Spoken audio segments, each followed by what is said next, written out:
Revista Punto Cero en YouTube. Educación.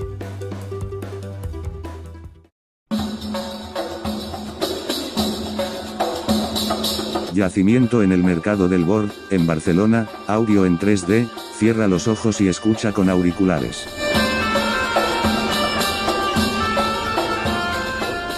Les haré la visita guiada. Primero les voy a contextualizar un poco lo que se ha encontrado aquí, lo que es el Born, el yacimiento arqueológico, y esta ciudad de aquí, que es una maqueta de la ciudad del siglo XVIII. Primero empezaremos hablando un poquito de lo que se encuentra en el yacimiento arqueológico del Born. Y es que mucha gente se piensa, y yo también, hay muchas veces que siempre que vemos piedras debajo tierra, que es romano. Romano, sí. Siempre es romano. lo más extendido aquí. Pero aquí no hay nada romano. Y aquí la ciudad romana queda al centro de la ciudad. Ahora veremos dónde queda esta ciudad. Todo lo que hay aquí es medieval y moderno. Es un yacimiento que la gente tuvo que marchar en el 1717, 3 años después de que se acabara la guerra de secesión, que se acabó en el 11 de septiembre de 1714. Esta gente empezó a reconstruir sus casas después de la guerra hasta el 1716, hasta que se le dijo que tenía que parar esta reconstrucción y tenía que tirar abajo sus casas y tenía que llevar las piedras que había usado para la reconstrucción a un edificio que se construiría en esa zona de ahí. Luego ahí se verá mucho más claro con diversas maquetas, con un mapa, es decir, es más fácil de entender. Ahora es una pequeña introducción para que lo entiendan. ¿Dónde se construyó lo que en aquella época era la fortaleza de la Ciutadella? Lo que hoy en día es un parque, empezó siendo una fortaleza militar. Esta gente tuvo 2 meses para recoger aquellas cosas de más valor y llevárselas consigo. Y es por eso que encontramos las casas partidas por la mitad. Todo lo que nos falta es lo que se usó para construir esta fortaleza. Y todo lo que se encuentra en esta colección, excepto algún cuadro o alguna otra cosa que les iré comentando, es lo que se ha encontrado en el yacimiento. Como verán, de vajilla tenemos infinidad. Podríamos amueblar una casa perfectamente es como un Ikea, es como tener un Ikea aquí en la colección. Y es que aquí solo, entre comillas, solo se exponen 2.000 objetos, pero se han encontrado un total de 10.000. Es una cantidad de objetos muy, muy, muy grande. Luego veremos dónde se han encontrado este tipo de objetos y algunos objetos que nosotros no creemos que fueran abandonados. Pero todo eso ya lo iremos viendo a lo largo de la visita. Lo que más se ha encontrado es vajilla, pero también muchísimas pipas de tabaco. Luego veremos que el tabaco estaba muy, muy, muy extendido y las pipas eran de usar y tirar. Es por eso que tenemos tantas pipas y tantos platos. Entonces voy a hablar un poco de esta ciudad que es la Barcelona del siglo XVIII. Lo que marcaba ahora, que es este edificio de aquí, es la Catedral de Barcelona, el centro de la ciudad. Y como ven, se ve un poquito marcado que está rodeada. Sí. Por lo que está rodeada la catedral es lo que era la ciudad romana. Barcelona se funda entre el 15 y el 10 a.C. por los romanos y era una ciudad muy muy pequeñita. Como ven, era solo este área, es decir, en unos 5 minutos podías cruzar la ciudad porque era una ciudad de 2.000 habitantes, es decir, una ciudad muy muy pequeña. Y esta ciudad que tenemos aquí tampoco era demasiado grande, ya que tenía 38.000 habitantes, es decir, no era una ciudad muy muy grande. Tendríamos el inicio de la ciudad, esto sería Santa María del Mar y nosotros nos encontraríamos en esta zona de aquí. Toda esta zona del centro, lo que era la ciudad romana, era lo que nosotros conocemos como centro pasivo. Lo conocemos como centro pasivo porque es donde residía el poder, es donde se administraba justicia, no se generaba nada. En esta zona de aquí, toda esta zona de aquí, era donde había las mayores sedes gremiales, que son los que hoy en día llevan los nombres, las calles llevan el nombre de estas sedes gremiales. Los que no se lo podían permitir los encontrábamos en esta zona de aquí, que luego la veremos, que era conocida como el barrio de la Ribera. Era uno de los barrios más pobres de la ciudad. Como ven, Barcelona estaba toda amurallada, toda esta muralla, la que acabaría aquí, sin tener en cuenta esta del mar, porque esta es la última muralla, es una muralla posterior. Toda esta de aquí era la primera muralla medieval, que acababa en una de las calles más conocidas de hoy en día de la ciudad. Esto era las Ramblas. Toda esta zona de aquí y era fuera de la ciudad, era la que hoy conocemos, ya se conocía como el Raval. El Raval ya era eso que quedaba fuera de la ciudad, amurallada. Posteriormente, también muralla medieval, hicieron toda esta de aquí, de la cual esta sí que se conserva un pequeño trocito en el paralel. Al final del paralel se conserva una parte de esta de muralla. Y algo que a mí me parece bastante curioso es este edificio de aquí. Este edificio de aquí, en esa época eran las Atarazanas, lo que hoy en día es el Museu Marítim de Barcelona. Y lo que es curioso es que en esa época podías entrar con el barco hasta las Atarazanas. Es decir, el mar llegaba aquí. Ahora el mar lo podríamos situar por aquí más o menos. Es decir, se ha ganado muchísimo terreno al mar. Toda esta zona, y hay la Plaza del Carbó, ahí donde embarcan los cruceros, es decir, se ha ganado muchísimo terreno al mar. Barcelona ha crecido no solo hacia los lados, sino invadiendo también un poquito el mar. Esta sería la última muralla, que es la muralla de mar.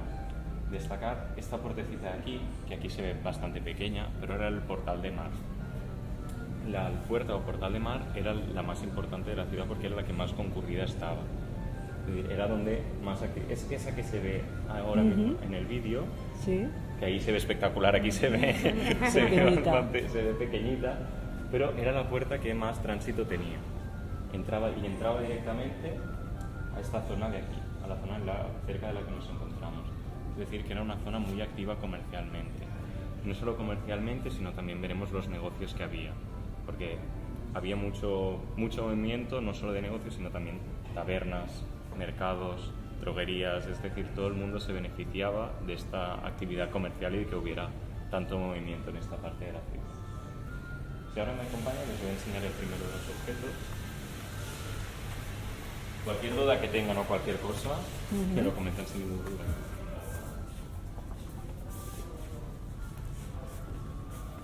¡Uy, qué tacita!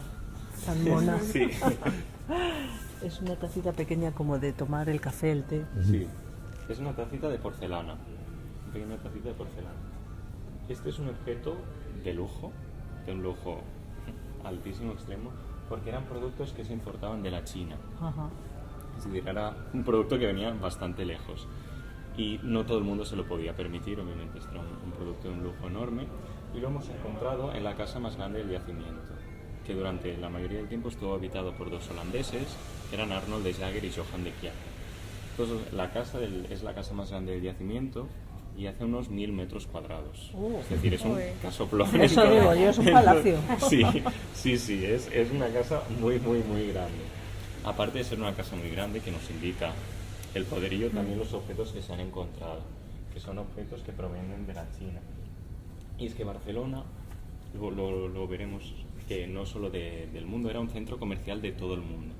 Es decir, tú podías encontrar productos de la China, no solo la porcelana, sino también la seda, especies, producto que ahora no le damos importancia, pero en aquel entonces Era lo más. tenía una importancia enorme. Podías encontrar café, que el primer café viene de Etiopía, y productos de América. Podías encontrar plata, la patata, luego el azúcar, el tabaco.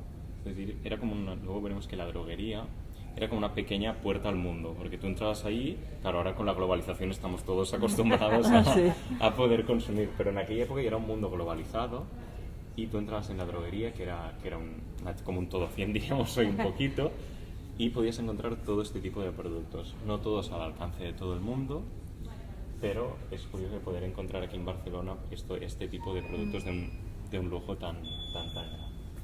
Tenemos producción china, pero también una producción un poquito más local, más cercana. Cristal, este es de Mataró. Es una ciudad que está aquí cerca de Barcelona. Pese a no ser un producto que venga de la otra punta del mundo, también es un producto de lujo. No todo el mundo, luego veremos que hay una vajilla, no todo el mundo se podía permitir tener una copa de cristal. Por eso lo que vemos más extendido entre la población era la cerámica y la más pobre, el barro. Ellos no se podían permitir ni cerámica, cocían barro y eso lo usaban como homenaje del hogar. Luego veremos también el tipo de cerámica que más se estilaba en la época. Esto es una pequeña cerámica de un oficio, y es que Barcelona la actividad económica estaba regida por los gremios. Los gremios eran aquellos que marcaban el precio del producto para que no hubiera competencia desleal. También quien daba permiso para hacer nuevas sedes gremiales, es decir, poder abrir un negocio. Era una curiosidad, todo estaba muy marcado por los gremios, que era quien regía toda la actividad económica de su propio gremio, es decir, fuera de zapateros, de los que trabajan la plata, quien hace cinturones. Y esto nos permite hablar de estos dos cuadros, que estos sí que no se han encontrado en el yacimiento, pero nos permiten hablar un poco de cómo está organizada la ciudad. Y aquí siempre hacemos la pregunta, hay uno que es un zapatero y otro que es un médico. Y ahora hay que saber distinguir cuál es cuál. Pero sí. Ahora veremos por qué van igual, pese a tener un ¿Zapatero? Yo diría que el de la izquierda es zapatero. Yo creo, es ese. yo creo que el zapatero es aquel. Yo creo que este es el médico. El médico es ese, Sí. que es Miquel Lagrimusacs, y Josep Torné es el zapatero. ¿Por qué vemos dos oficios tan dispares vistiendo las Vistiendo mismas igual ropas? el zapatero que el médico. Visten como una capa roja y con un vestido blanco. Y como de piel el vestido incluso. Sí. Esto es porque Barcelona estaba gobernada por el Consejo de Ciento, que sería como hoy en día lo que diríamos un ayuntamiento. Este Consejo de Ciento es un poco engañoso porque estaba formado por 144 consejeros.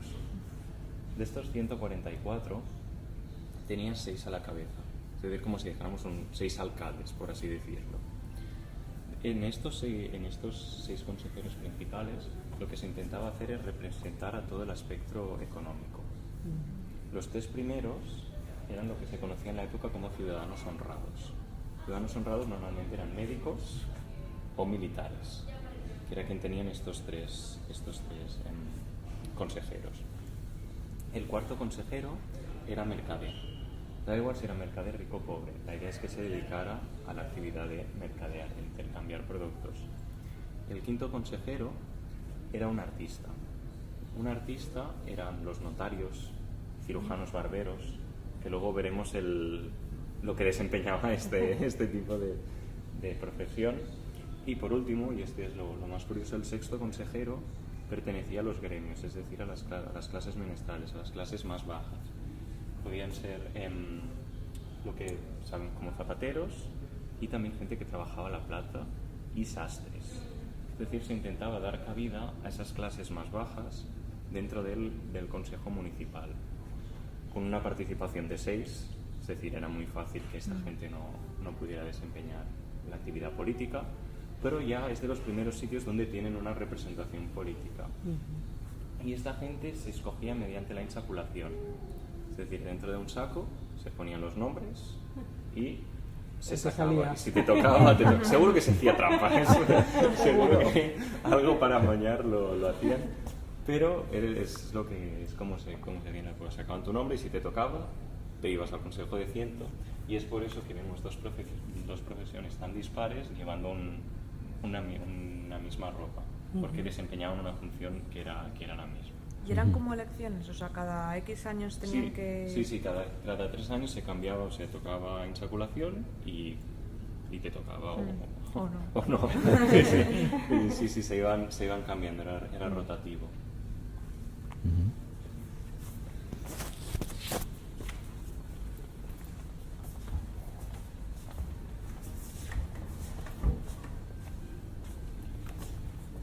Cerámica más bonita.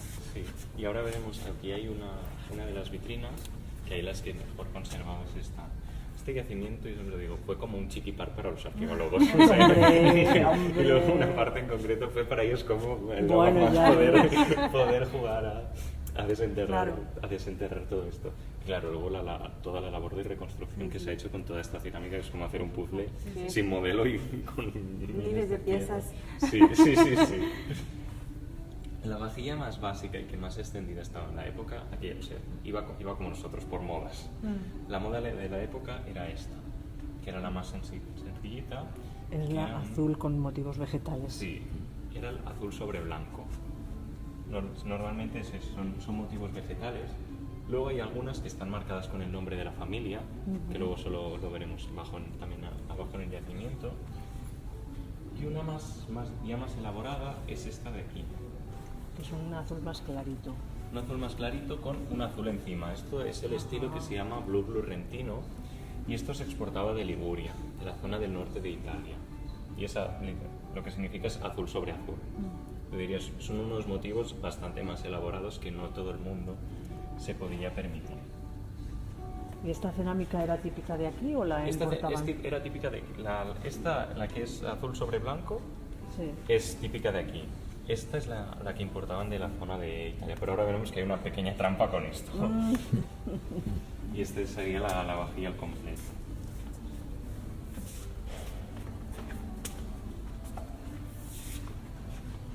Tenemos la vajilla y aquí es cuando daban rienda suelta A su imaginación. Esta es la importada de Italia, pero hay una pequeña trampa. Y es que esa de en medio es una imitación.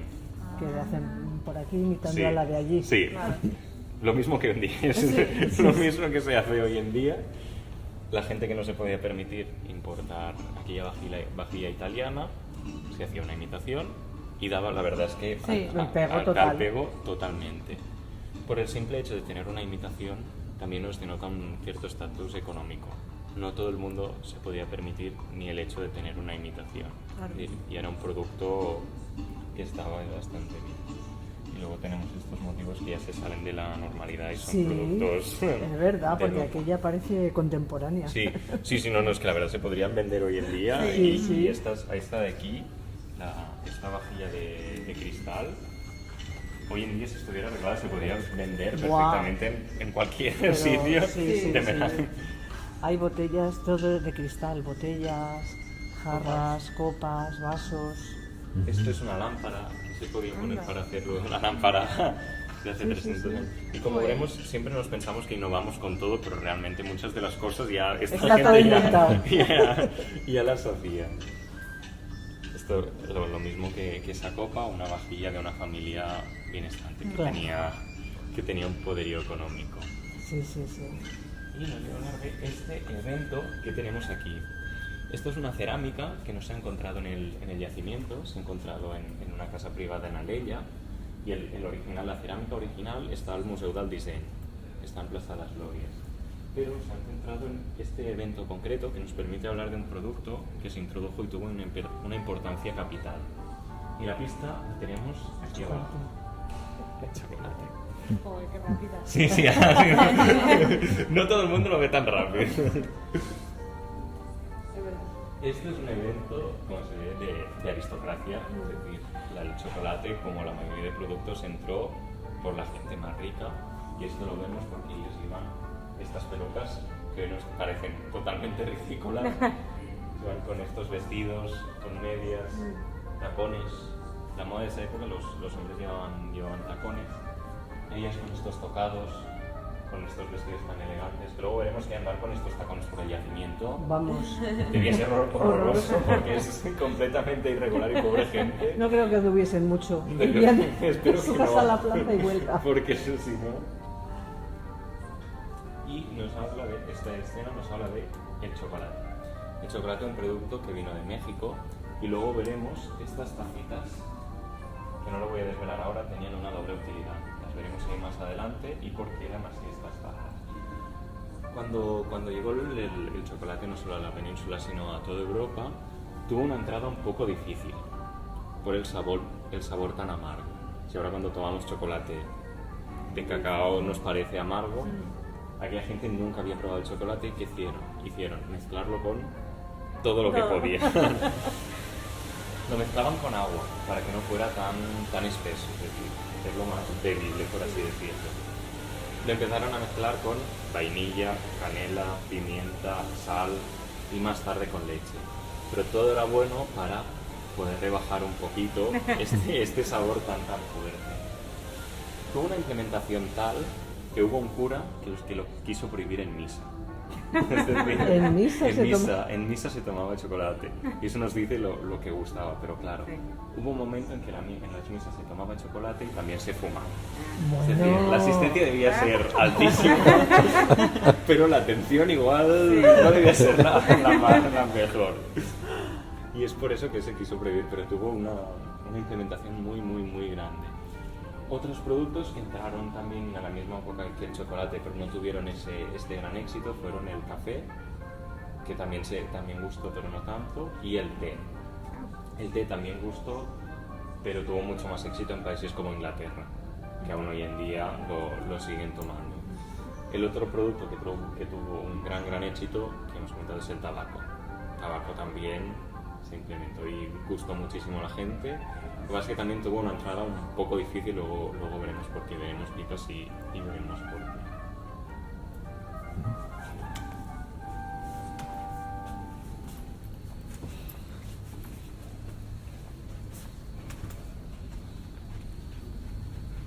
Mira, objetos, rosarios, Sí, pues son rosarios. campanitas, hay, ¿cómo se llaman? Cascabeles.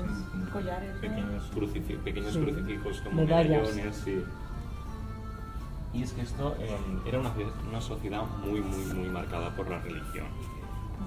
Lo iremos viendo a lo largo de la visita, pero muchas veces tenemos la idea que la época medieval es como mucho más cerrada de mente, pero hay aspectos en que se retrocede bastante en la época moderna. Es que la época moderna es cuando se dan las mayores cazas de brujas. Ajá. Es cuando aquí, por ejemplo, en Barcelona, en la época medieval había 2 prostíbulos que eran plenamente legales, pero durante la época moderna la prostitución se cierran estos 2 prostíbulos y es totalmente perseguida. Es decir, que hay aspectos en los que hoy diríamos se retrocede. Y luego veremos la religión y el dogma marcaba plenamente la moral y las normas de la época. Aquí tenemos todo tipo de reliquiarios.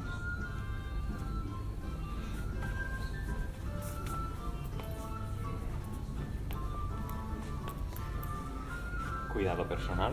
Ajá. El peine. Tenemos pequeños frasquitos para guardar colonias, esos son para ungüentos. Y es que la ciudad debió oler fatal. Pero yo siempre le digo que si viajáramos en el tiempo, yo creo que lo primero que nos daríamos cuenta es de la peste, de la peste que hacía la ciudad. No solo por la gente, porque debían oler bastante fuerte, y por eso iban tan tapados y se echaban tantos ungüentos.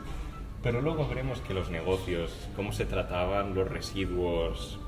Bueno, hoy en día nos parece una aberración. Y es por eso también... Lo que pasa es que tenían un cierto cuidado personal en cuanto a eso, a echarse ungüentos. Lo que pasa es que mezclar colonia Con sudor. con sudor, no sé yo, sí sabía muy bien. Pero al menos lo tenían un poquito en cuenta. Yo creo que ya estaban acostumbrados. Sí, también, seguro. ¿verdad? Sí, no, al final seguro que se acostumbraban a ese olor. Y vamos a esta vitrina, que aquí hay los dos, para mí, lo que son los 2 objetos estrella de esta colección. Y uno es este pendiente, Wow, qué bonito. y el otro es este. El primero es este que ven aquí en pantalla. Un reloj de sol, ¿no? Es un reloj de sol, pero de muñeca. ¡Ostras! O sea, ¡Qué fuerte! es complejo. Por eso es un objeto de un lujo Vamos. espectacular, y ahora saldrá el pendiente y les explico un poco cómo... Pero entonces si tenían tantos objetos no eran tan pobres, ¿no? No, es que pobres no eran. Mira qué bonito. El otro es sí, que hoy en día lo podríamos llevar Sí, perfectamente. pero vamos, perfectamente. Sí, es que lo que pasa aquí en el Born es que hay un aspecto económico increíble. Es decir, puedes encontrar las casas más grandes como esta de 1000 metros y justo enfrente casas de gente que era lo pobre.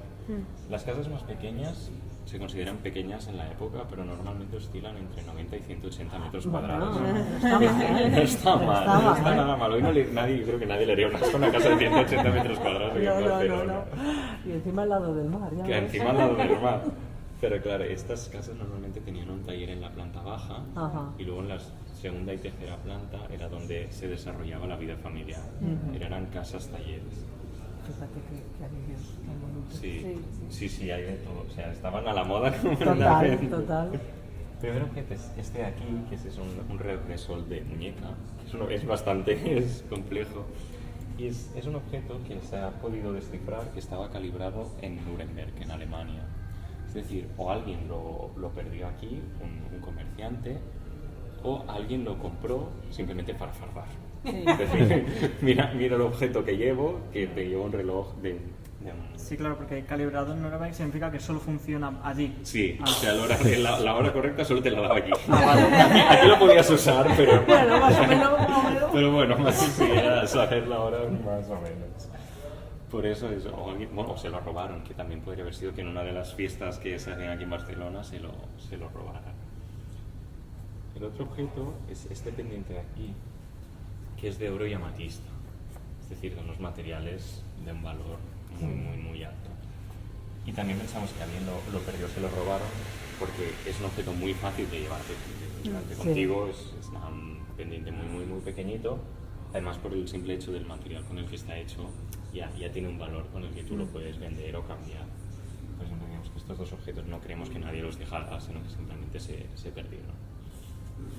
Y tenemos un poquito de todo, tenemos botones, tenemos hebillas, tenemos empuñaduras de espada, para sujetar la ropa, anillos, partes de pulsera, collares, es decir, hay un poco de todo. Un poquito de todo.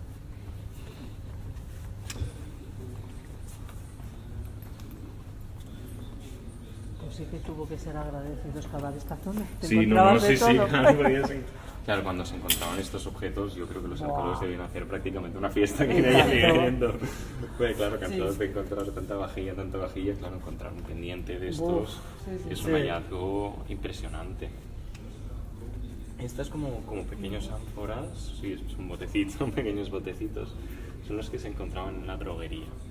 Y estos normalmente eran los que contenían las especies.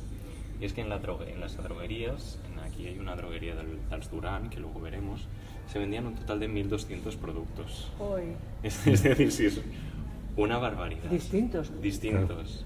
Por ejemplo, de azúcar se vendían 43 tipos. Madre Es decir, mía. tenías que ir con una lista de la compra muy bien hecha, o si no tenías problemas. Pero es que en esa droguería se vendía de todo. Se vendían especies, pero se vendía también harina, arroz, tabaco, chocolate, pólvora. Es decir, eran unos negocios que podías encontrar absolutamente de todo. Si no encontrabas algo allí, Vamos, no existía. lo ibas a encontrar. Y luego veremos el sitio donde estaba localizada esta droguería de Alsdura. Mira, un dado con los agujeritos para abajo. Se le podrías utilizar perfectamente. Y vamos a esta vitrina, que aquí es donde están las tazas de chocolate. Y estas tienen un nombre en particular que se llaman chicras. Sí, cara, en castellano. Sí. El nombre viene de chical, que es el vaso con el que los mexicas, que eran los antiguos, el antiguo que viene en México, consumían el chocolate. Y se adaptó este nombre. Tienen una particularidad. A ver. A ver si ¿Qué alguien, será? es muy obvio con las tazas que tenemos hoy en día. Que no tienen asa. Que no tienen asa. Mucha gente se empieza a buscar y es siempre que no tiene asa. ¿Por qué no tienen asa?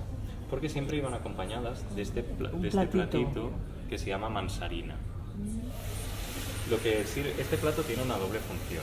La primera función que tiene este plato es el de se coge el plato y se bebe con la chica. Qué difícil, ¿no? Parece muy incómodo, no lo es tanto. Nosotros tenemos una reproducción en 3D ahí en el de despacho y encaja perfectamente. Seguro que alguien se la debía tirar por encima, eso sin ningún tipo de duda. Pero queda encajado perfectamente y no es tan incómodo como parece y no tenían que coger la taza y quemarse. La otra función que tiene este platito es el de depositar lo que en la época ya consumían, que eran los malindros, o en Castilla los churros. Mira. Es decir, en O la sea, época, que ya existía. Sí, ya existían y no solo se acompañaba con malindros o churros, sino con todo tipo de pastas. De chocolate. Lo Sí, no dejabas está, alrededor del platito. Sí, entonces el plato lo que te permitiera tener la tacita, pero también poder depositar tu churro y moverte con libertad para la chocolatada. Y lo tenían todo muy bien pensado. Madre mía, y si van a la iglesia con las... Si iban a la iglesia Con las tazas de chocolate. la mayoría Los de- churros. Sí, claro, que eso Ahora debía es más ser... divertido también. Eso debía De ser verdad que sí. divertidísimo. Pero es que debía ser divertidísimo. Y la mayoría de estas le hemos encontrado en la casa Buixadors, que es la que tenían los dos holandeses que tenían las tacitas de porcelana. porque en la primera planta era donde recibían las visitas, donde se hacía la vida más social, y entonces tenían muchos objetos de estos para eso, sí, y para la vida social. Y hemos hablado del otro gran negocio, que es El de las pipas. el de las pipas y el tabaco. Se calcula que un fumador habitual gastaba unas 3 pipas a la semana. Es decir, era literalmente de usar y tirar. Y que son de hueso, ¿no? No, normalmente son de caolín, Ah, vale, que vale, es como un barro que da este color blanco, porque no tiene ningún tipo de valor. Porque claro, si te vas a gastar 3 a la semana, no te sale cuenta hacerlas. Sí que tenemos algunos objetos algunas puntas más elaboradas, pero estos son de la gente más rica. Hay un cargamento que llega a Barcelona, que son 80.000 pipas, de las cuales los dos holandeses compran 41.000. Es decir, que era un producto que tenía muchísima salida. Luego hay las agujitas esas que servía para acabar de prensar el tabaco en la pipa. ¿Qué pasó con la primera persona que fumó tabaco? Y esto es una anécdota, pero también nos habla un poquito de la sociedad. Y es que lo encarcelaron. ¿Por qué lo encarcelaron? Porque sacó el humo por la nariz y eso tenía unas connotaciones diabólicas. Y se pasó un tiempo en la cárcel. Por eso digo que el dogma también marca muchísimo la sociedad. Claro, ahora nos hace gracia, la persona pobre no le debía hacer tanta gracia, pero luego fue un producto que se implementó y se consumía a diario. Y las pipas tienen el mismo funcionamiento que tienen las pipas hoy en día. Se pone el tabaco en la punta y se fuma. Lo que pasa es que son muy pipas largas. muy largas. De pipas aproximadamente en el yacimiento se han encontrado unas 2.000. O sea que hay para dar y vender sí. pipas de tabaco aquí en el yacimiento. Es que el cuello de la pipa puede medir como 30 centímetros o así. ¿sabes? Joder, madre. Y eso seguro que se subía a la cabeza. Pero... Sí. Llegamos al apartado del ocio. Jugar estaba permitido, es decir, tenemos los dados, este juego que se llama el Kerk, luego veremos otro juego que era el Palamall.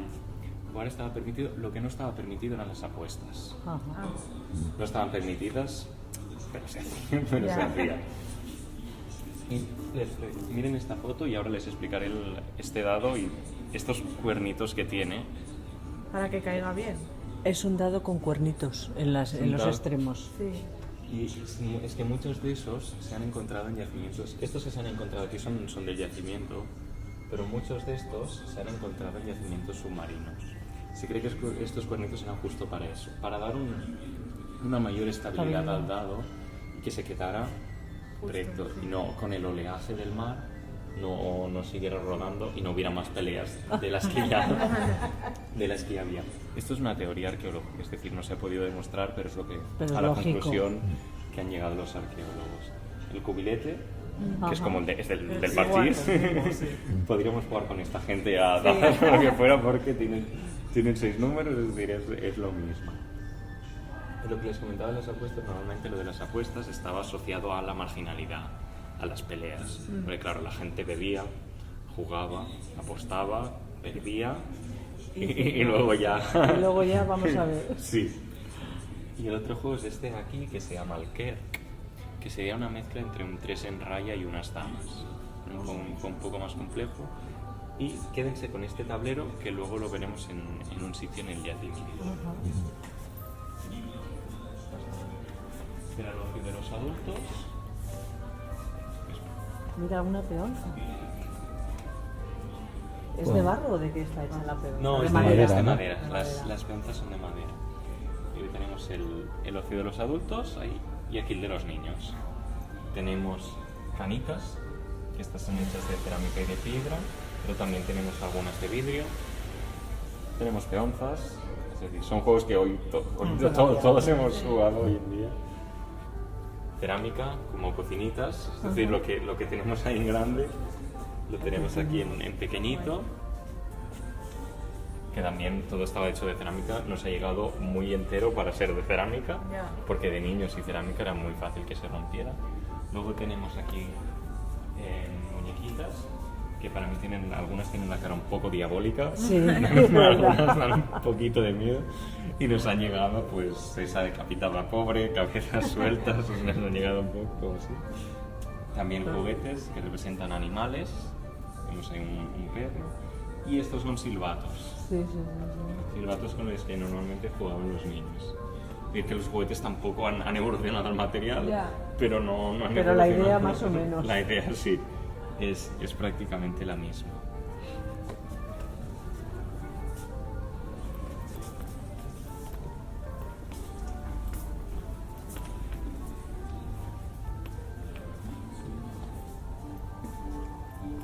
Aquí esto es barro cocido.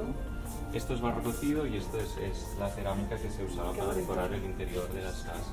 Como tipo azulejo. Sí, es un azulejo. En la otra, por aquí tenemos el mismo motivo azul. Ajá. Es decir, el color que era fácil de conseguir y estaba muy bien modelado. ¿Y estos son bases de columnas Sí, o capiteles? No sé si conocen al carrer Moncada. No. Pues si ahora cuando salen, es una calle que está muy bien, está justo a salir aquí del yacimiento, antes de llegar a Santa María del Mar a la derecha. Es donde está el Museo Picasso, el Museo Moque, el Museo de las Culturas. Las casas, era una calle de gente que tuvo mucha riqueza y es lo que hoy en día se conocen como los palacios del carrer Moncada. Las casas más grandes del yacimiento se asemejan un poco a estas casas, que son casas con una gran entrada, una escalinata con la entrada a la casa, es decir, con doble puerta, casas de gente que acumuló muchísima riqueza. Llegamos a la última parada antes de bajar el yacimiento para explicar bien qué es lo que pasó con esta parte del yacimiento y con la ciudad de Barcelona. Como están colocados ahora mismo, es como veía en la ciudad a la maqueta. Este edificio de aquí es Santa María del Mar. Ahora ahí lo verán más claro, que se ve toda la evolución. Y el Born estaría en esta zona de aquí, donde estarán casas. Este espacio de aquí es lo que en la época se conoció como Paseo de la Explanada, Paseo de la Explanada, que es este paseo. Luego, cuando vayamos al yacimiento, verán que bajamos un poquito. Y es que toda esta zona del Paseo de la Explanada era una zona que, por naturaleza, está en bajada. Es decir, está más baja de lo que pisamos hoy en día. O sea, si no hubiera edificios, desde Santa María del Mar hasta donde estamos, bajaría y ya estaríamos al nivel de la playa. Lo único que con la sedimentación pisamos a este nivel. Lo que se hizo es todas estas casas que quedaron partidas por la mitad, se sedimentó todo y se niveló al suelo.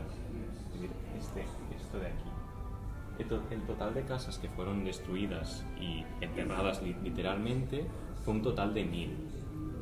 Es una barbaridad. Lo que en aquella época era Girona o Vic. Un 17% de la ciudad de Barcelona. Es una barbaridad. En el yacimiento se encuentran 55 de estas 1000 casas. Si se siguiera excavando...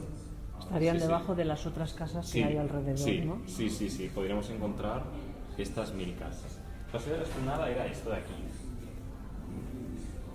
¿Para qué servía este paseo? Era literalmente un glacis de defensa.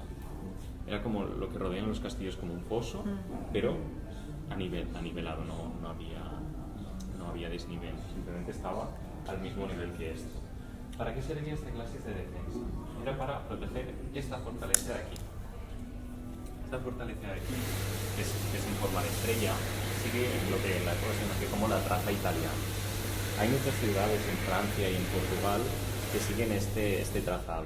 Es decir, ponen la ciudad dentro y en vez de hacer una muralla que la rodee de forma cuadrada, hacen esta forma de estrella. Porque era la mejor manera de repeler ataques en la época moderna, ya con la invención de la pólvora. Esta fortaleza no estaba pensada para un enemigo exterior, sino un enemigo interior. Madre mía. Es decir, la ciudad de Barcelona. Por eso está el glacis de defensa aquí y los cañones de esta fortaleza no apuntaban hacia el mar, que lo tendríamos aquí, sino Apuntar hacia la población. hacia la población. Eso porque en la guerra Barcelona y Cataluña dio su apoyo al archiduque Carles, que era austriacista. Ganó Felipe V, que era Borbón. Claro, entre las dos monarquías que estaban enfrentadas no solo aquí, sino en toda Europa. Es por eso que el que sería el que se convirtió en Felipe V tenía mucho miedo de que la población de Barcelona se revoltara. Entonces decidió hacer este edificio con la intención de reprimir a la población en caso de que ésta fuera en contra de la monarquía. Nunca pasó. Es decir, la ciutadella estuvo allí prácticamente, no de adorno, pero igual si no hubiera estado la población sí que hubiera ido en contra de la monarquía, pero nunca fueron en contra de este edificio. Ya fue en la Primera República, es decir, esto se construyó en el 1720 aproximadamente, luego lo veremos, y no fue hasta el 1868, con la Primera República, que se decidió tirar este edificio. Es decir, la gente le tenía un odio Tremendo. espectacular, se tiraron las murallas de la ciudad, y las murallas de Barcelona caen bastante tarde, a mediados del siglo XIX, y posteriormente se tiró este edificio de aquí. Se tiró absolutamente todo, salvo 3 edificios. Uno es este de aquí, que durante la época, no sé, durante el funcionamiento de la ciutadella, había servido como polvorín, y es lo que hoy en día es el Parlament de la Generalitat. Es decir, ha tenido un cambio importante, además es un edificio significativo. Los otros edificios que perduran es este de aquí, que aún tiene la misma función, que es una iglesia. Era una iglesia en aquel momento y sigue siendo una iglesia. Y este de aquí, que hoy en día es un colegio. Estos son los 3 únicos edificios que se han mantenido de esa ciutadella. Todo lo demás al suelo. Y aquí lo pueden ver, se ve muchísimo más claro que con la explicación con palabras con estas maquetas. Esta es la primera maqueta. Es la maqueta la misma que vimos allí. Y esto es cómo cambia. Es decir, es que es muy grave. El que se ha cargado la mitad de la ciudad. Se ha cargado una parte enorme de la ciudad. Eso era el convento de Santa Clara, toda la parte de donde nos encontramos, y aquí vemos el paseo de la explanada y cómo se hace esta ciutadella. Y aquí tenemos las siguientes fases. Lo que se hace esto es la misma, pero se hace un paseo, que es el que se conoció como Paseo de San Joan, que no es el mismo que hoy en día, paseo por encima, y como posteriormente cambia toda esta zona con el Parque de la Ciutadella, aquí vemos el Born, ahí al fondo se ve el Arco de Triunfo, que no es romano, eso es un ensayo para la Expo, es un Arco de Con Triunfo. muchas cosas en Barcelona. Sí, no es Barcelona. Esta es una ciudad de mentira, el barrio del Gótico, todo lo que está al lado de la catedral, son recortes que se han ido, o sea, Barcelona está hecha... De exposición. Sí, hace 150 años realmente. Es decir, en un plazo de unos casi menos de 200 años, esta zona sufrió un cambio brutal. Y ahora, si me acompañan, bajaremos ya hacia el yacimiento y les explicaré también un poco cómo hemos llegado al yacimiento que tenemos hoy en día. ¿Y toda esta gente que fue expropiada se les dio otra casa o se tuvieron que buscar la vida? En principio, la idea era que tenían que ser recompensados. Ajá. Pero no fue tan fácil, ¿no? No fue tan fácil. Mucha de la gente se tuvo... Sí, ahora no. Mucha de la gente se tuvo que buscar la vida y posteriormente sí que se construyó el barrio de la Barceloneta. Ajá. Para dar cabida a esta gente. Pero durante muchos años se tuvieron que relojar en casa de amigos o ir a las afueras de la ciudad, es decir, son gente que quedó desamparada. Claro. Hola. Son gente que son 1000 familias a las que le quitaron la casa y se tuvieron que buscar la vida. Sí.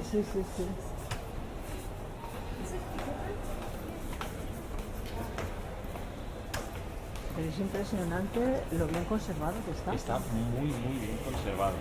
Sí. Porque así está, y el suelo que pisamos es el suelo que pisaba esa gente, es decir, se ha conservado Tal cual, tal las cual. piedras del pavimento y todo. Sí, y las claro. casas de alrededor, a lo mejor en los sótanos, se Se encuentra... encuentra, sí, a lo mejor tienes alguna sorpresa algún día. Claro. Es lo que pasó aquí. Ahora los estudiantes es un poco, aquí se lo encontraron de casualidad. Todo. Ajá. O sea, no sabían que había esta parte de la ciudad. ¿No? ¿Y cómo se descubrió? Ahora, cuando bajemos abajo les dejo sentar y les explico. Hacemos un pequeño descanso y les explico cómo se ha llegado a tener lo que tenemos hoy en día. el yacimiento es irregular, es incómodo de andar. Y en esa época la verdad es que... Bueno, Bueno. es lo que había. Bueno, demasiado que estaba pavimentado, lo normal es que estuviera todo de barro.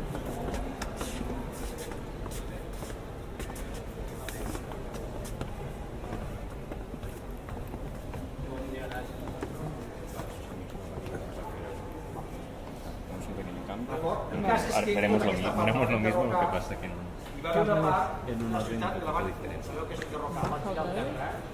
Y ya vas a pisar suelo del siglo XVII. A ver, Ahí. muy bien. Bueno, las losas no estaban... No estaba nada.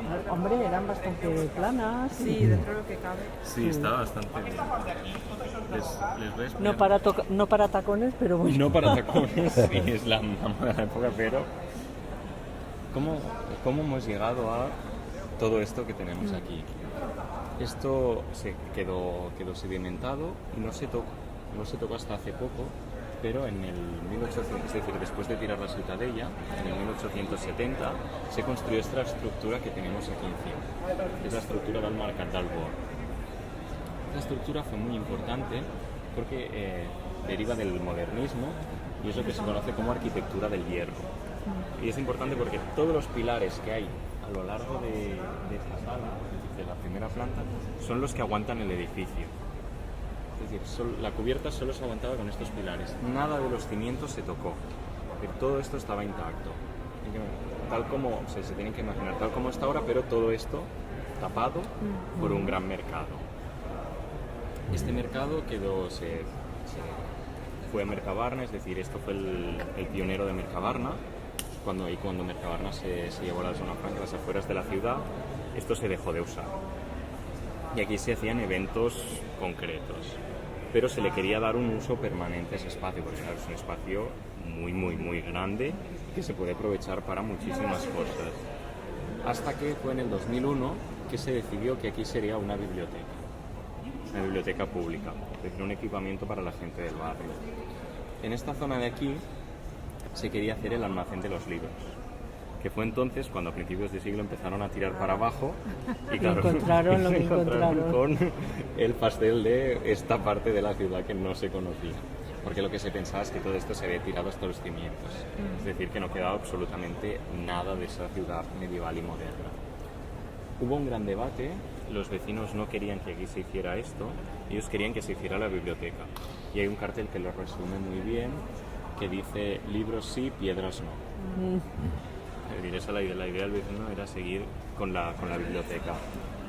Hasta que finalmente se hizo este espacio arqueológico con la colección que acabamos de visitar. Y esto se inauguró en el 2013 y la biblioteca se realojó. Es por eso que está tan bien conservado, porque durante prácticamente 300 años esto se quedó debajo tierra y además tenía la cobertura que lo protegía del Mercat del Born. Es decir, todo quedó intacto durante 200 años largos. Y es por eso que hoy en día lo tenemos tan bien conservado. Aparte que, claro, la entrada solo se puede hacer con guías, es decir, no todo el mundo puede entrar a este espacio. Todos estos pilares, lo que hay de madera, todo esto es posterior, lo han puesto para que el espacio se pueda visitar. ¿Y siguen excavando? En algunos puntos concretos se sigue excavando, pero por ejemplo en esta casa de aquí detrás, que es la casa de Pere Sant Martí, que era un arrendador de mulas, ya se ha llegado al sedimento primario, se ha encontrado playa. Se cree que aquí puede haber un cementerio debajo del Bor, pero yo no creo que lo vayan a excavar. Sinceramente. Porque claro, tienes todo esto y tienes que estar muy seguro de dónde está y que lo que vas a encontrar es muy bueno, porque claro, si no te cargas una calle de estas para no encontrar nada, Pues no es plano. igual tienes problemas. Aparte, una de las cosas muy ricas de este yacimiento es que tiene una documentación extensísima. Es decir, de las 55 casas podemos conocer prácticamente quién vivía cada una de ellas, que es lo que les voy a ir contando. No nos lo inventamos todo lo que no estamos por la noche anterior inventando. Sabemos a qué se dedicaban, los objetos que tenían, por eso también conocemos lo que vendían por albaranes, muchas veces por testamentos, muchas veces también por reyertas o peleas. Conocemos los personajes, por ejemplo, era Sant Martí, que residía ahí, que era arrendador de mulas, Lo conocemos porque pegaba a sus empleados, desembargaba los bienes, ¿sabes? Porque claro, lo conocemos y sabemos que vivía en esa casa, pero nos dan muchísima información de él, sus empleados, los viajes que hacía, quién llevaba. O sea, el hecho de esta documentación generada a raíz de los problemas que él tenía nos permite reconstruir un poco su vida. Siempre decimos que podríamos hacer una serie de Netflix recreada aquí en el Born y sería todo un éxito. Esta calle en la que nos encontramos se conocía como Carrer del Burnet. Se conocía como Carrer del Burnet porque venía de la zona del Born. Como ven, es una calle súper ancha que llega hasta allí. Y hasta aquí. ¿Cuántos metros tendrá? Como 10 metros sí, o así de ancho. Y es una y que está pavimentada. Sí. Luego lo veremos que el pavimento es bastante importante porque están pavimentadas las calles con negocios más importantes o las calles principales. Eso es debido a que cuando llovía, las que no eran de barro, eran de arena y de barro. Entonces esto se embarraba y ni carros ni personas, eso era una... ¿Qué se desarrollaba en esta calle? Al lado y lado de esta calle se hacía, como diríamos, venta ambulante, es decir, paradas que se vendía hortalizas, frutas, pequeños animales como gallinas, huevos. A primera hora era venta legal y a segunda hora venta ilegal, que lo conocemos también por problemas. Normalmente eran problemas de tu parada está pisando mi espacio o mi parada, y eso generaba problemas. Más elementos curiosos, uno es este de aquí. Como ven, cambia bastante el pavimento y parece que es como una persona. Este de aquí es una ventana. ¿Una ventana? Es una ventana medieval. Lo que pasa es que en esta época estas ventanas ya quedaron en desuso porque se empezaron a estilar los balcones. Entonces estas ventanas permitían la entrada de muy poca luz y tampoco te permitían ver, es decir, salir un poco a la calle y ver lo que pasaba. Los primeros balcones son balcones empitados, que tenías una reja y tú solo podías mirar lo que pasaba, es decir, no podías salir. Posteriormente ya hay esos balcones que tú puedes salir. Entonces lo que hacían literalmente era arrancar la ventana y la ponían de pavimento. Le daban un nuevo uso a este elemento constructivo. Otro elemento curioso del Carrer del Burnet es este de aquí. Todo esto se lo tienen que imaginar tapado. Esto va por debajo, no es que se haya hundido. Todo esto iba tapado y es que esto era la cloaca principal de la ciudad. Con un nombre que ya nos lo dice todo. Se llamaba Merdansá. No se devanaron mucho los sesos. No, eufemismos no los trabajaban mucho en la época. Merdansá. Sí, nos dice clarísimo, no hay que investigar mucho para saber lo que llevaba esta cloaca. Y esta cloaca acababa en el mar y allí ya no es mi problema lo que pasa en el mar. Que siempre lo decimos, comprar aquí con el olor que debía hacer esto, muy agradable, no sé, debía ser, porque claro, esto es piedra gruesa, pero al final no aísla el olor. Claro. O sea, comprar aquí debía ser igual un poco incómodo. Estaban anestesiados ya. Sí, seguro, sí. Eso seguro.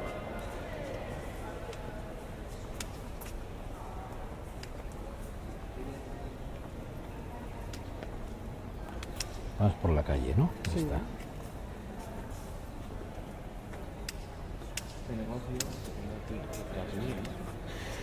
Esta era una calle muy transitada, como hemos dicho, estaba muy cerca del mar, era una calle muy transitada y no solo el Burnet, sino también el Born, había muchísima actividad comercial.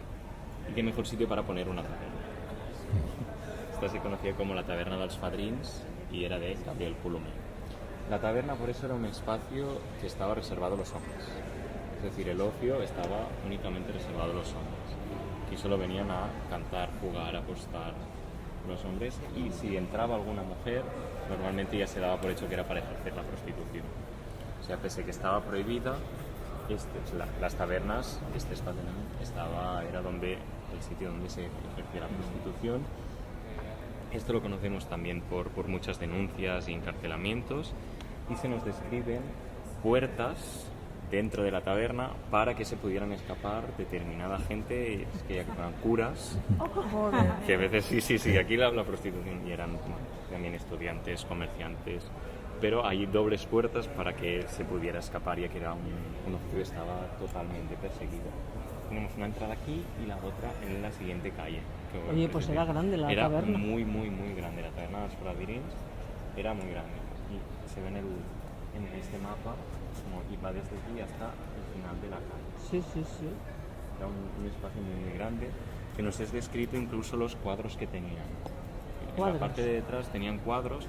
Claro, cuando esta gente hacía inventario lo detallaba todo. Claro, Muchas veces cuando lo daba en testamento lo daba todo y nos describían.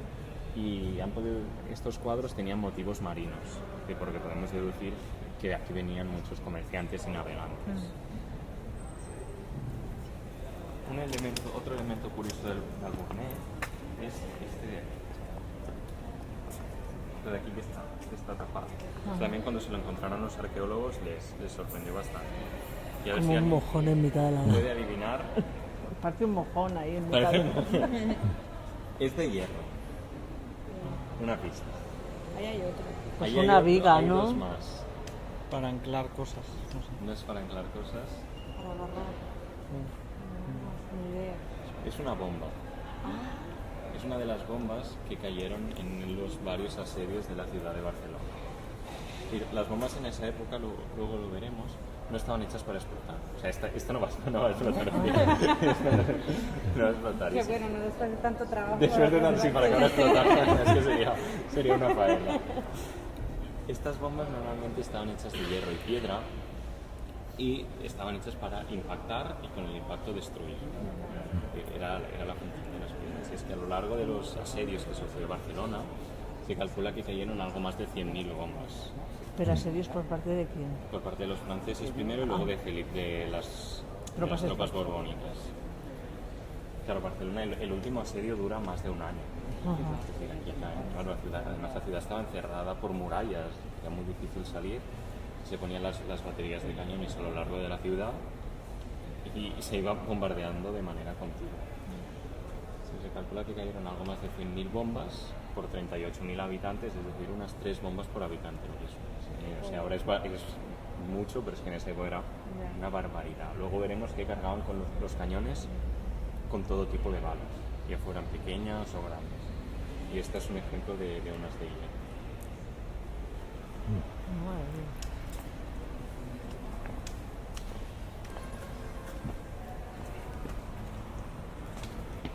¿Eso es una rueda de molino? ¿O qué? Eso es una piedra de molino, sí. Sí, es lo que servía para prensar. Lo que decíamos que aquí se reaprovechaba, pues Sí, ahí tenemos una ventana, pues esto es una piedra de molino. Una piedra de molino que se rompió o lo que sea o ya no valía. ¡Pum! Y para Para el pavimento. Sí. Está bien. Y aquí tenemos dos bombas, esta bastante más pequeñita y esta más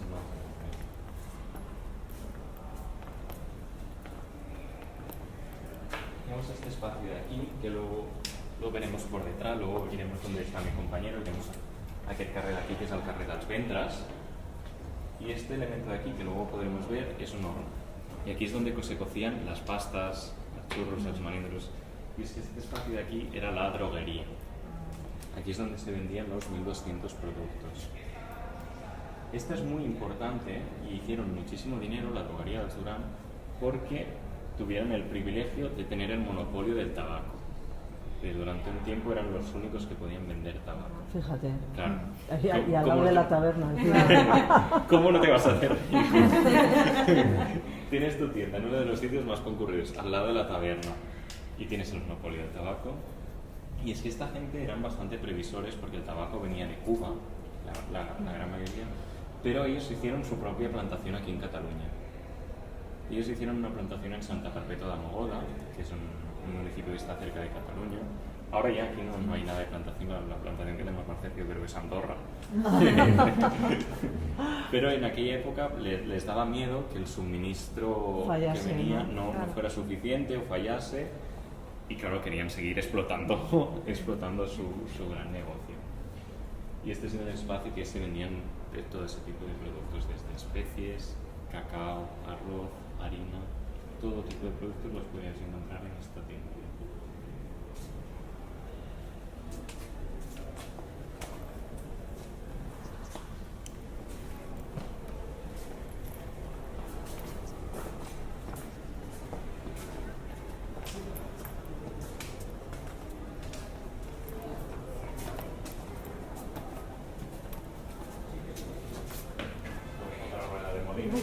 Se recorría todo esto con tacón, ¿verdad? Sí.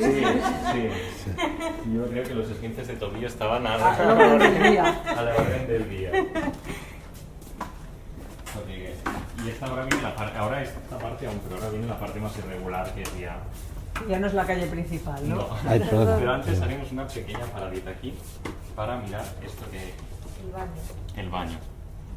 Esto es un retrete particular. Sí, claro. Es decir, pero esto es, en la época era un Vamos, lo más, ¿no? lujazo. era un Lujazo. lujazo. Aquí es donde se ha encontrado ese plato de imitación que hemos visto antes. Ajá. Y es que aquí vivía el cirujano barbero Mateu Areu. ¿Qué hacía un cirujano barbero? El nombre nos lo dice, te arreglaba la barba, Y te sacaba el las pelo, muelas. te sacaba las muelas y te hacía pequeñas operaciones. Yo no me fiaría un pelo. Valía para todo, ¿no? Pero en esa época, pero era gente que tenía estudios. Es decir, no era que te levantaras un día y yo voy a poner un negocio de cirujano barbero. No tenía tantos estudios como un médico, pero sí que se tenía estudios y te podía practicar pequeñas operaciones. Además nos es descrito lo limpio que tenían los utensilios, es decir, no esterilizados como hoy en día, sería imposible en la época, pero sí una pulcritud a la hora de realizar ni que fuera un corte de pelo o eso, quitarte una muela o una pequeña operación. Claro, es un hombre que se hizo muy rico, se pudo comprar ese plato de imitación y un baño particular que en la época era algo que nadie se podía permitir.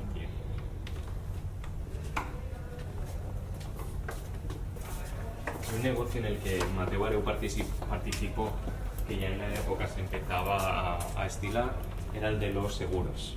Ah, mira. Los barcos América normalmente iban asegurados.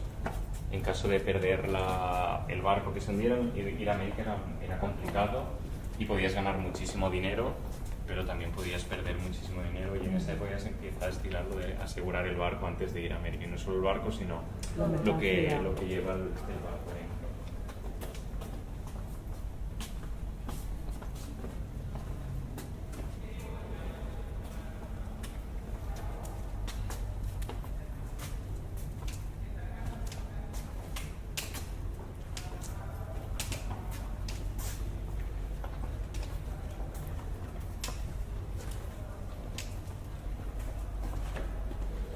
Bajamos a la playa.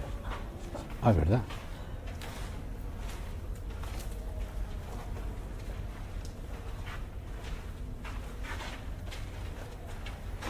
Y ahora vamos a ver la casa más grande del yacimiento, que empieza ahí al final y veremos por dónde se entra. La de los holandeses, ¿no? La de los holandeses.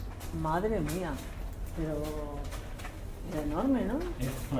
Era enorme. Era una casa enorme.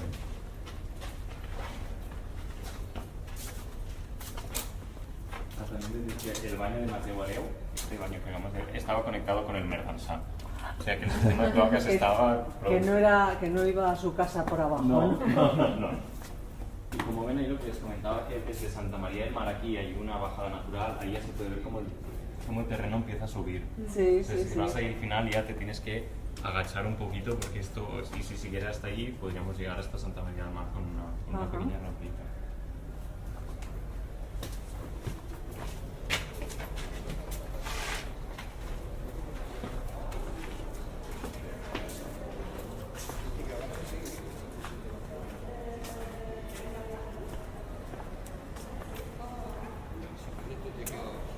Esta era la entrada de los... Esta era la entrada. Joder. Este de aquí se le conoció como Carrera Bonaire. Carrera Bonaire es el único del yacimiento donde si ahora cuando salen podrían seguir esta calle por las calles normales con el mismo nombre. Y desde esa calle se ve perfectamente la continuación de esta. Esta calle nos separaba el barrio de la Ribera, que era el que les había comentado que era el barrio donde vivían las clases gremiales más pobres, pero también vivían pescadores, comerciantes, es decir, gente que no se podía ganar bien la vida. Justo enfrente tenemos esta casa, que es la casa, se conoce como la casa dels Buixadors. Los Buixadors fue quien la hicieron, era una familia de Girona, que se casó con una familia de Tarragona, se emparentaron y alquilaron esta casa primero a los dos holandeses y posteriormente als Duran, a los de la droguería. Es decir, que por aquí ha pasado lo más rico. La creen de la creen. Sí, la gente más rica del yacimiento. Antes de entrar a la casa, ya hay un elemento que nos denota que esta es una casa, aparte del tamaño, ya se ve el tamaño, y este elemento es este de aquí. Las piedras. Y este de aquí que nos ha acabado de conservar. Estos no están muy trabajados, pero esto sirve, algo que hoy en día en los parkings sería fenomenal, que es para el carro, que el carro choque contra esta piedra, pero es un guardarrueda, y no choque directamente contra la columna de la casa. Son unas piedras haciendo plano Inclinadas, inclinado, apoyadas sobre la piedra principal. Para que el carro Sí, si estaría- choca... Ya, ya, ya. La verdad es que estaría muy bien. Estas son muy simples, estas son básicas, son 23 piedras puestas para proteger el muro. Pero el carré Moncada, que es donde hay los edificios que se asemejan a este, y hay algunas que están trabajadas y van acorde con la decoración del edificio, sí, que está bastante más elaborada. Entonces aquí había una doble puerta y esta doble puerta se abría y se extendía a este espacio de aquí que pueden pasar conmigo y les enseñaré la casa.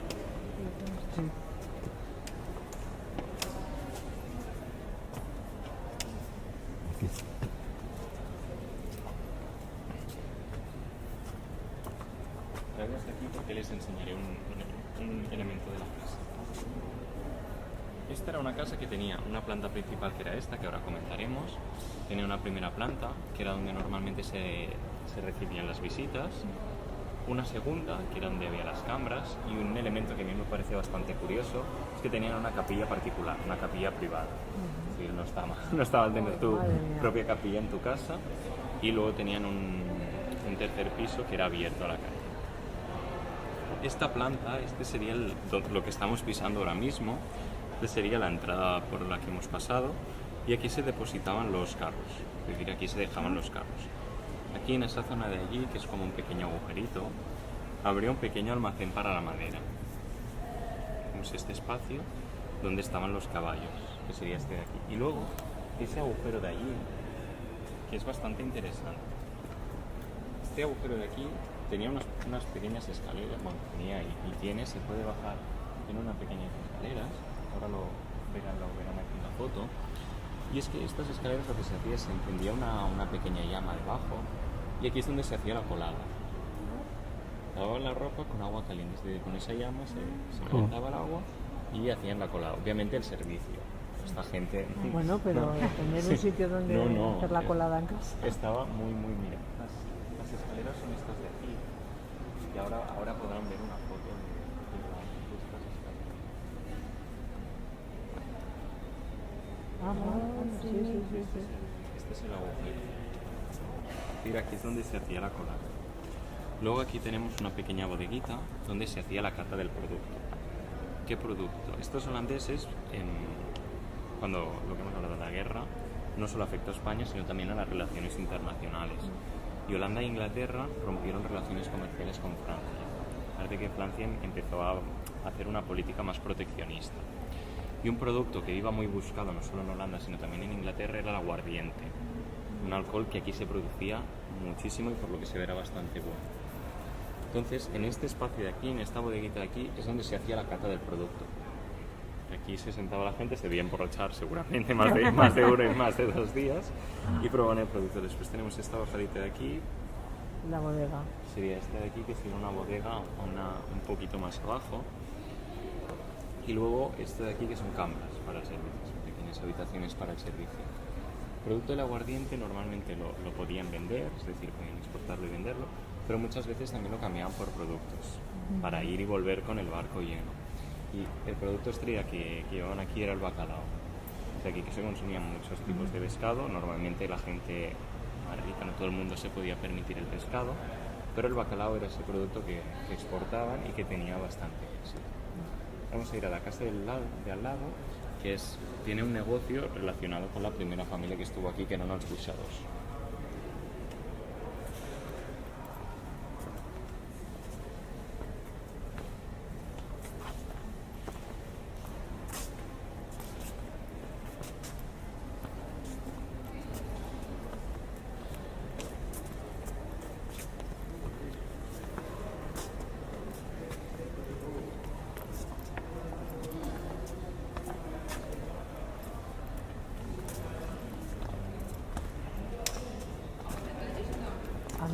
Tienen las losas bien planitas. Sí. Sí. Este era un negocio que daba mucho dinero. Ahora vemos final. Este espacio se le conocía como Casa de la Neu, Casa de la Nieve. ¿Qué negocio piensan que se podía llevar a cabo aquí? Frigorífico. Frigorífico, Hielo. se vendía hielo. Aquí era un espacio de distribución de hielo. Mundo. Joder. El hielo era muy importante en la ciudad y con un decreto de 1601 se decía que el hielo tenía que llegar cada día a la ciudad de Barcelona. Cada día a la ciudad de Barcelona. ¿Y de dónde lo traían? ¿Del Pirineo? No, ahora lo veremos. Lo traían del Montseny. Ah, sí. Una montaña está más cerquita de aquí. Lo que se hacía es en balsas naturales a bastante altura, se congelaba de manera natural y se extraían bloques de hielo. Se depositaban, lo enseñaba al revés, en un espacio como este. Esto es un Pou de Glass. Esto es igual que un iglú, funciona igual que un iglú. Aquí se colocaba una capa de hielo y luego una capa de paja. Una capa de hielo, una capa de paja. Se ve que la paja es un gran aislante natural y así conseguían mantener el hielo aquí durante un tiempo prudente, pero era una parada y podían traerlo a la ciudad de Barcelona. Uno de los negocios, que era el de Pere Sant Martí, el que les he dicho que pegaba a sus empleados, que proliferó muchísimo en esta época también, era el de arrendador de mulas o transportista. Porque claro, se movía mucha gente y había mucho comercio. ¿Para qué servía el hielo? El hielo principalmente tenía 3 oficios que dependían bastante de él. Uno lo tenemos muy cerca de aquí y son las pescaderías. Cuando no llegaba hielo a la ciudad, las pescaderas eran las primeras que encabezaban las protestas. El otro negocio era el de Mateu Areu, el cirujano barbero. Y después de las pequeñas operaciones se aplicaba hielo, como hoy en día, para bajar el hinchazón. Y no solo eso, para la fiebre, el remedio más extendido era el hielo, poner hielo y bajar la temperatura de manera literal. Y el otro negocio que también usaba de este hielo era la taberna. Es que en esa época las bebidas se servían frías. Entonces, si no había hielo en la ciudad, era un problemón. La verdad es que El vino caliente no el les vino gustaba. caliente, no. Barcelona, en época romana, y yo supongo que en esta época debía ser igual, así como el aguardiente sí tenía un buen nombre, el vino romano se ve que era horroroso. Que se producía muchísimo, pero se ve que era malísimo. peleón. Peor, yo creo que peor que peleón. Se debe ser un vino que encima tómatelo caliente. Debía ser horrible. Y el hielo se almacenaba en este espacio de aquí. De aquí se tiraba el hielo y se iba sacando y se iba distribuyendo por la ciudad. Y se almacenaba de la misma forma. Hielo, paja, y aquí conseguía mantenerse. Sí que en el trayecto, especialmente en verano, se perdía muchísima producción, pero era un negocio que daba muchísimo dinero.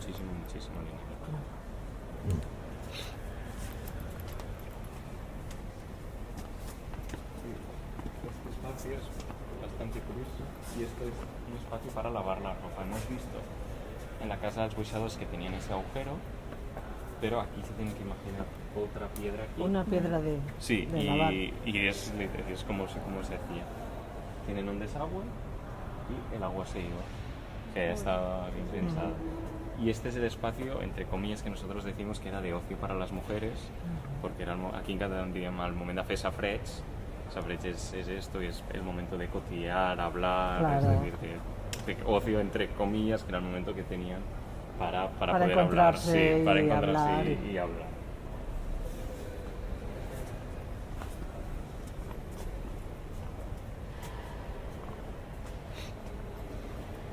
Y ahora pasaremos lo que en principio es la parte final de la visita, pero pasaremos por allí, les haré explicar y luego iremos al final del yacimiento.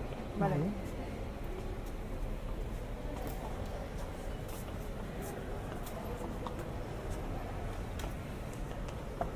Vale, ya.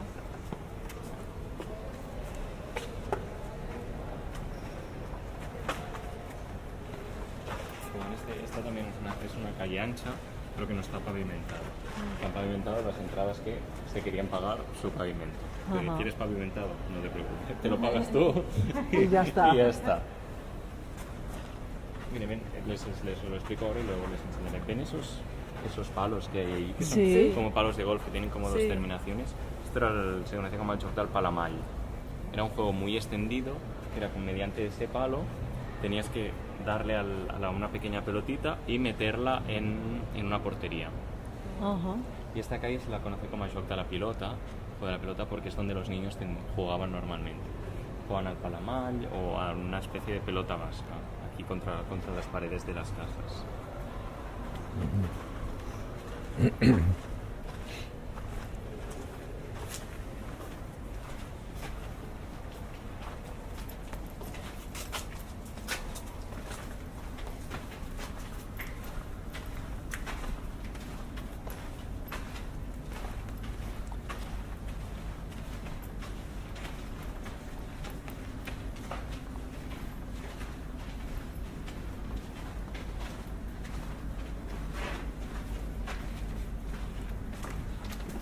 Estas eran las bombas, Estas eran las bombas. que son piedras redondas. Son piedras redondas, como ven de todos los tamaños. La idea era no parar el asedio. Es decir, bombardear, Claro. hierro y piedra, indiscriminadamente. Y aquí se puede ver, como las hemos visto al carrer Alburnet, pero una más grande y que está al pie del edificio. Esto es como un telescopio. ¿Pueden Ah, ver? sí. Se ve ahí en un agujero, ¿verdad? Al final. Sería como una bomba de estas que están... Pero esto avisaban antes de que las tiraban o no. No creo. O llegaban y... Te lo encontrabas, si salías de casa igual te encontrabas todo que volvías y Y ya no había te, y te abrían la cabeza Sí. por el camino. Sí. No había sirena. Avisar.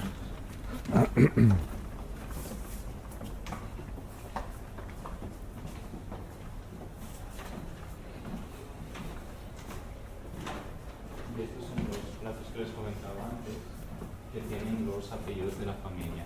Y aquí siempre hay gente que encuentra parientes, porque aquí tenemos Vidal, García, Farré, Ramón, Serra, que siempre hay alguien que encuentra algún pariente lejano. ¿Y se sabe de alguien que procede, o sea, Eso no. herederos de Bueno, la gente de aquí? En la casa dels Buixadors sí que se pudo seguir la línea temporal y se sabe que los holandeses se quedaron aquí y se sabe que le hicieron raíces aquí y sus antepasados siguen viviendo aquí en Barcelona. Ajá. Por ejemplo, de la drogueria dels Duran, Enric Duran, o sea, la familia dels Duran era una familia ostracista, pero cuando ganó la guerra los Borbones se cambiaron la chaqueta sin ningún tipo de problema. Como hizo muchas, dijeron, bueno, a ver. ¿qué tenemos después? Vamos a colaborar. Y se sabe que después de la Primera República, con la restauración borbónica, Enric de Duran fue alcalde de Barcelona durante 3 años. Ajá. Es decir, que algunos, y por ejemplo, claro, estas familias más notables como los Duran, se ha podido ir siguiendo y se sabe eso, que 150 años después un Duran fue alcalde de la ciudad de Barcelona.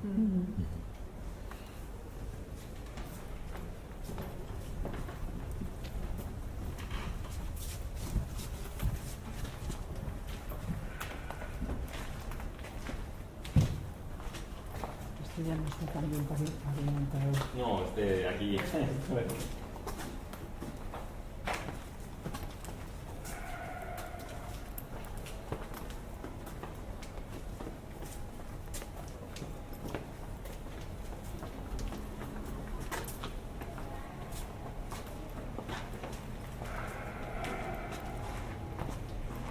Digamos este cruce, que es el cruce entre esta era la calle d'Anna Rubé y esta era la calle de los Vientres, carrer dels Ventres. Este espacio de aquí es lo que se conocía como el Gran Rec Comtal, que ahora avanzaremos, pero ya les digo que este era un espacio que en teoría tenía que ir limpio. Spoiler, no, yo creo que ni el primer día, el día de la inauguración, esto no fue ni limpio. Este es el horno que habían visto en la foto, que aquí es donde se cocían las pastas que se vendían en la droguería. Y todo esto, que está ahora tapado, son las cañerías de las casas donde tiraban todo, pero luego lo veremos con más detalle. Vemos un poco de este espacio de aquí, y es que este negocio que hay aquí era una carnicería. Que ya, o sea, el olor de la carnicería debía ser muy fuerte. Claro, ventilación, conservación, poca. Este negocio al final lo acabaron moviendo los suburbios de la ciudad para que no apestara esta zona. Esta calle aquí es una calle bastante importante, que es el carrer d'Anna Rubé, pero era conocido como la calle dels Corders d'Avión. Era conocida así. Bueno, mira, esta es la casa Corrales, que es una casa en forma de proa, que también es muy grande. Es una casa en esta forma. Lo que les comentaba, esta calle de aquí es una calle muy importante, por eso está pavimentada, y es que aquí en este espacio era donde se hacían las cuerdas de guitarra, y ahora es decirle de los instrumentos de cuerda. Porque estaba localizada aquí, tiene una estrecha relación con la carnicería. Con las tripas, ¿no? Sí, y es que las cuerdas de los instrumentos se hacían con los intestinos de los animales. Sí, es bastante, es bastante asqueroso. Bueno, pero eso sí. Pero sí, se trataba esto, y lo que no se vendía aquí servía para hacer las cuerdas de estos instrumentos. Aquí solo se hacían las cuerdas, es decir, el instrumento se hacía fuera. Y esta es una reproducción de la evolución de esta casa Corrales, que empezó siendo una casa de un piso, de una sola planta, y fue evolucionando y fue creciendo a una casa residencial. Ahora les enseñaré esta puerta de aquí de al lado, y es que esta no fue la puerta principal durante todo el tiempo en la casa Corrales. Lo que se hizo en un momento, se cortó literalmente la casa, es decir, se cortó de arriba abajo y se hizo esta entrada de aquí. Pero les enseñaré una de estas puertecitas.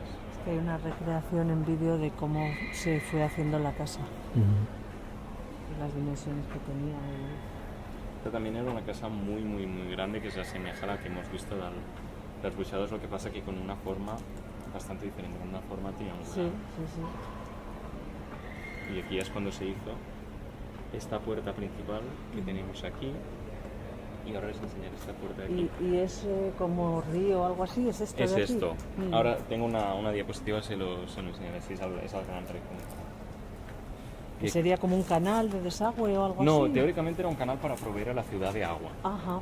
Pero aquí Bueno. lo que pasa es que aquí, aparte de todo lo que se tiraba, se usaba este agua para trabajar la ropa. O sea, aquí había una preindustria textil y claro, acababa esto. Esta casa, cuando la actividad de hacer cuerdas se trasladó a otro sitio, tuvo otra utilidad. Y la pista la tenemos aquí, en esta parte del suelo. Ese no era el juego ese. Eso era el juego. Esto era un sitio en la época aquí, en esta de aquí. Quizá. Los sitios de juego en la época se conocían como triquets o trinquets. Era un sitio para jugar. No se jugaba aquí, ahora iremos donde se jugaba, pero esto servía como una señal de hoy en día. O sea, la gente no sabía ni leer ni escribir en su mayoría, lo que sabían era hacer cuentas para llevar su propio negocio. Entonces, al ver esto, sabían que este era un sitio para jugar. Era una indicación, Se calcula que aquí pasaban unas 150 personas al día. Pero era un sitio muy concurrido. Y entraban por aquí por al lado y llegaban hasta el final de la casa, y ahora veremos dónde iba esta gente, pero antes les enseñaré esa puerta que les pongo.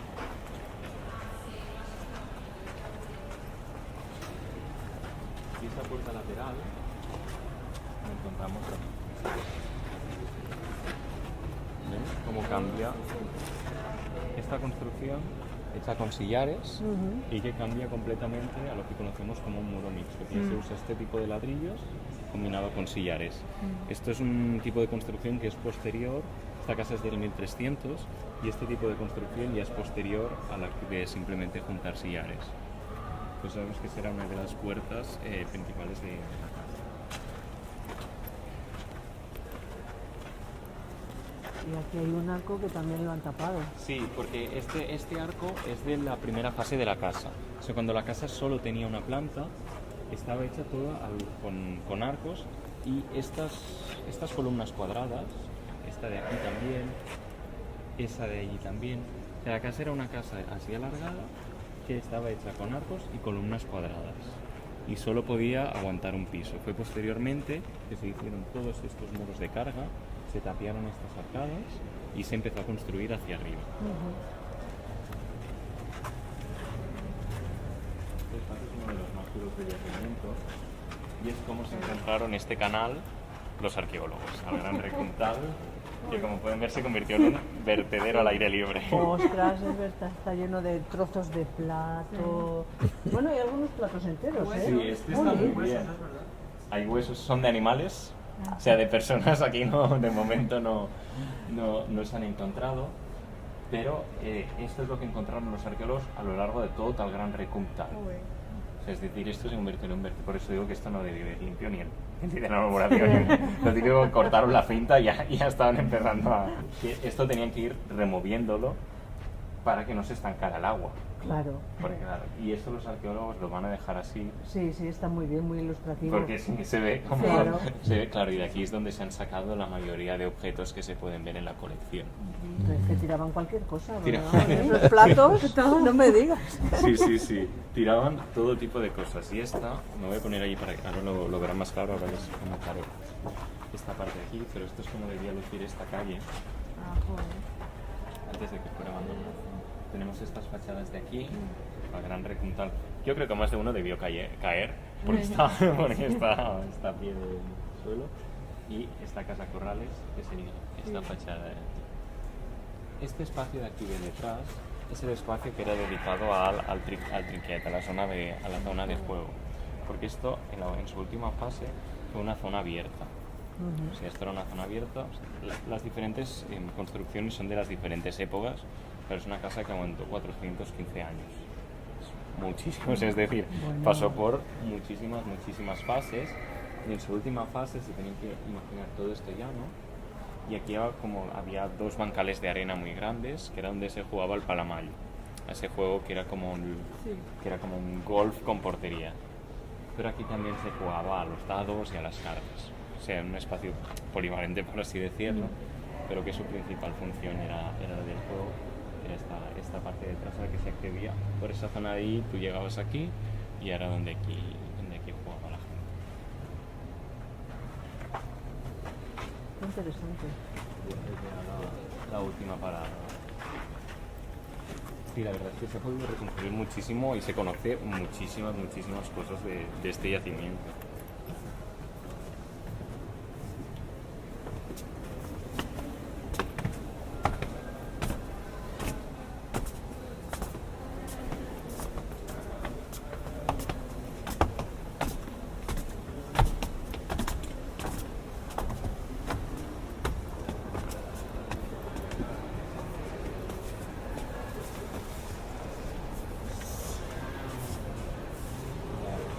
Muchas gracias. Ha estado súper interesante, muy interesante. nos ha gustado mucho. Muchas gracias. Paul, muchísimas gracias. Hasta luego.